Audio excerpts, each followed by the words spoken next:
Assalamu alaikum. In today's lecture, we will discuss what is the public finance and what is the private finance.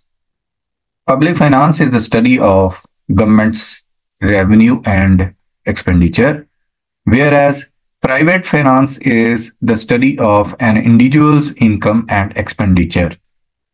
Now, what is the scope of public finance? Public finance का scope क्या है या public finance में हम किन areas को discuss करते हैं। Number one, we discuss under the public finance public expenditures. Public expenditure यानी गवर्नमेंट अपना जो एक्सपेंडिचर है वो कैसे कर सकती है। गवर्नमेंट के एक्सपेंडिचर्स में इसके डेवलपमेंट एक्सपेंडिचर भी हो सकते हैं, development expenditure and non development expenditure. Non development expenditure, development expenditures जैसे गवर्नमेंट कोई डैम बनाती है, कोई ब्रिज बनाती है, रोड्स बनाती है, these are the development expenditures. और नॉन डेवलपमेंट एक्सपेंडिचर्स जैसे वो किसी चीज पे सब्सिडी दे देती है या कोई ट्रांसफर पेमेंट्स कर देती है, कोई उसका अनएम्प्लॉयमेंट अलाउंस दे देती है, तो ये नॉन डेवलपमेंट एक्सपेंडिचर है। Now another area is public revenue. Public finance में हम ये स्टडी करते हैं कि गवर्नमेंट का जो है वो रेवेन्यू वो कैसे कलेक्ट होता है या गवर्नमेंट के पास द सोर्स ऑफ इनकम क्या है। तो इसमें हम ये भी देखते हैं कि एक जो सोर्स ऑफ इनकम है, the major source of income है, दैट इज द टैक्स यानी tax revenue, and the other is non tax revenue. Non tax revenue, तो टैक्स रेवेन्यू कौन सा, जैसे डायरेक्ट टैक्स है, जैसे प्रॉपर्टी टैक्स है, वेल्थ टैक्स है, कैपिटल गेन टैक्स है, ये डायरेक्ट टैक्स है। और अनदर इज इनडायरेक्ट टैक्स हो सकता है, जैसे कि जीएसटी है, जैसे कि वैट है, वैल्यू एडेड टैक्स, जैसे कि एक्सपोर्ट जो उसकी ड्यूटी होती है, इंपोर्ट ड्यूटी होती है। तो टैक्स के लिए भी आगे फर्दर डिफरेंट टाइप्स हो सकते हैं। डायरेक्ट टैक्स से भी पैसा आ सकता है उसको, इनडायरेक्ट टैक्स से भी पैसा आ सकता है, डायरेक्ट टैक्स से भी, इनडायरेक्ट टैक्स से भी।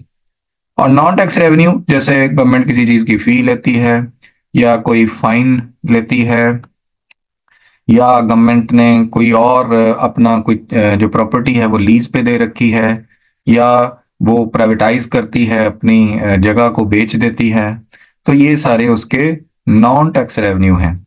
अगेन पब्लिक एक्सपेंडिचर जो हैं वो दो तरह से हो सकते हैं। कौन कौन से, एक जो है डेवलपमेंट एक्सपेंडिचर और दूसरा non development expenditure, non development. इसी तरह से इसी तरह से जो पब्लिक रेवेन्यू है ये भी दो तरह का हो सकता है, दो तरह से सोर्स हो सकता है इसका। एक उसका टैक्स सोर्स है, दूसरा उसका नॉन टैक्स है। टैक्स में जो रेवेन्यू है वो डायरेक्ट टैक्स से भी गवर्नमेंट हासिल कर सकती है और इनडायरेक्ट टैक्स से भी गवर्नमेंट अपना रेवेन्यू जनरेट कर सकती है। नॉन टैक्स जैसे कि कोई फी है, कोई फाइन है, कोई लीज है, कोई इंटरेस्ट है, तो ये सारे उसके नॉन टैक्स रेवेन्यू के सोर्सेज हैं। फिर इसी तरह से पब्लिक डेट यानी गवर्नमेंट का अगर एक्सपेंडिचर्स जो हैं वो एक्सीड कर जाएं उसके रेवेन्यू से, तो गवर्नमेंट विल बोरो। तो गवर्नमेंट बोरो कैसे करेगी, उसके अगेन इंटरनल सोर्सेज भी हो सकते हैं, इंटरनल सोर्सेज, और एक्सटर्नल सोर्स भी हो सकता है। इंटरनल सोर्स कि जैसे वो लोकल डोमेस्टिक बैंक से पैसा ले, बोरो करे, या लोकल कम्युनिटी से बोरो करे। एक्सटर्नल जैसे कोई वर्ल्ड बैंक से ले, एशियन बैंक से ले, या कहीं और चाइना से ले ले, तो ये उसका क्या है, external source of public debt है। इसी तरह से चौथा है पब्लिक एडमिनिस्ट्रेशन कि गवर्नमेंट जो है वो फिनेंशियल एडमिनिस्ट्रेशन और पब्लिक एडमिनिस्ट्रेशन कैसे करती है।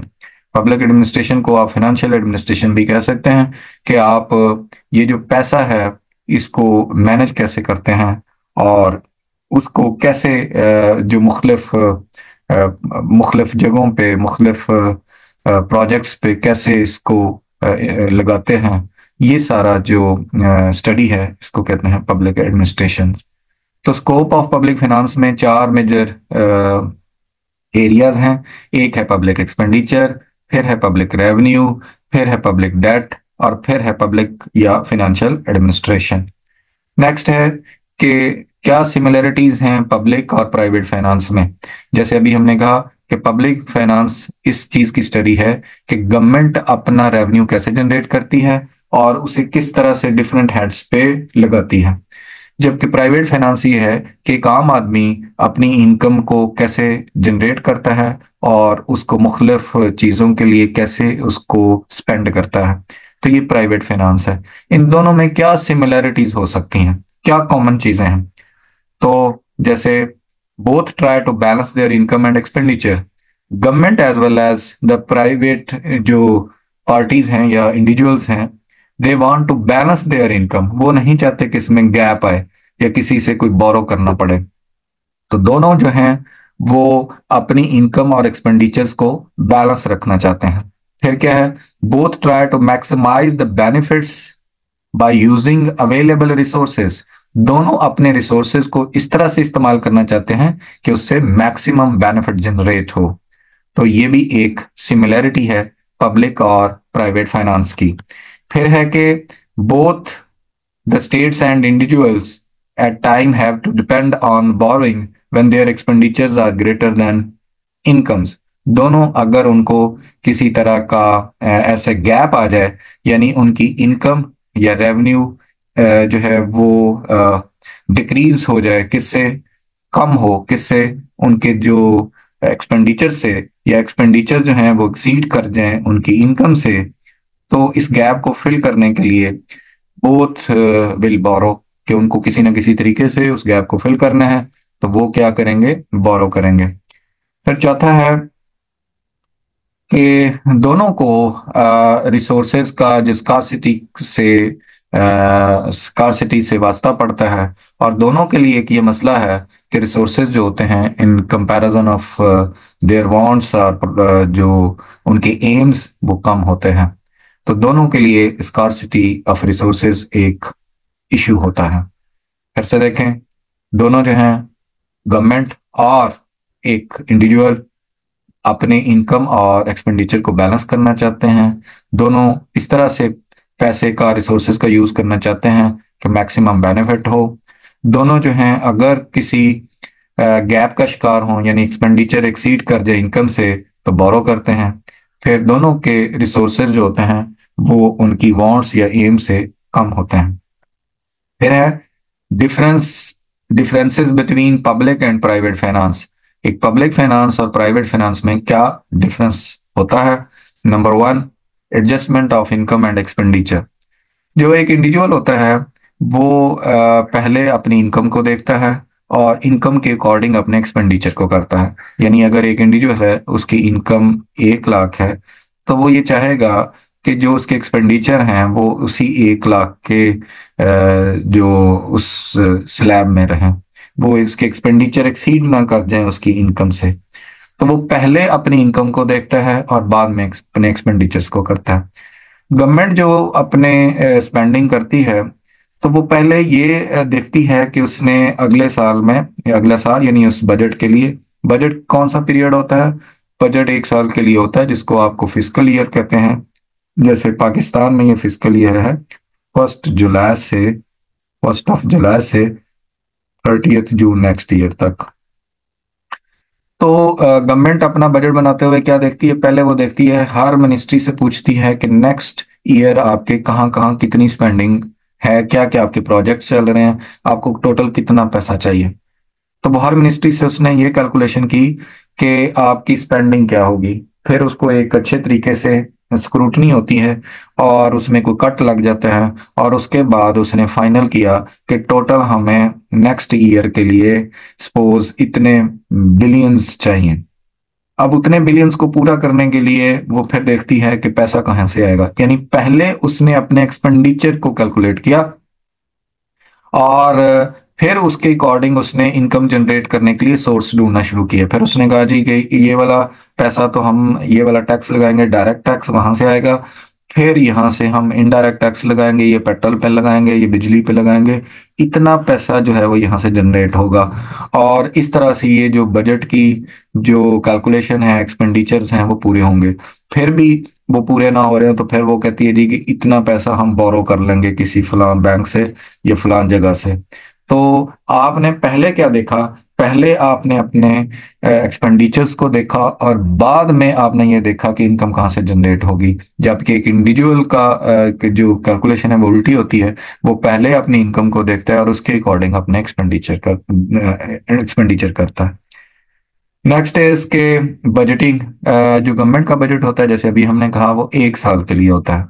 और वो पाकिस्तान में जैसे है, जिसको फिस्कल ईयर कहते हैं, 1 जुलाई से नेक्स्ट 30 जून तक होता है।